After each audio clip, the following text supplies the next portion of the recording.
Hey friends, if you wish to automatically clear Google Chrome browsing data on exit, then please watch this video. Now watch it carefully because the options have changed.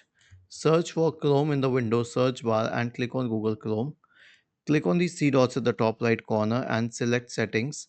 Go to privacy and security on the list on the left hand side. In the right pane, select site settings. Now scroll down and click on additional permissions. Scroll down and you'll have to find on site data. Wait. Yeah, on device side data. Click on this one. And now here's the thing. It says allow sites to save data, delete sites when you close all windows. Select this one. If you want to select the third one, it will not save data at all, but I do not recommend it because so many sites will stop working. But it's okay. Let them save cookies or whatever they want to. Simply select this option, delete site data saved on your device when you close all windows. So this will allow a lot of sites to save caching cookies on your system, but the second you close your window, all of that data will be gone. Was this helpful? If yes, then please subscribe to the channel.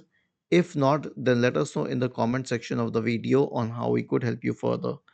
Thank you for watching this video and have a nice day.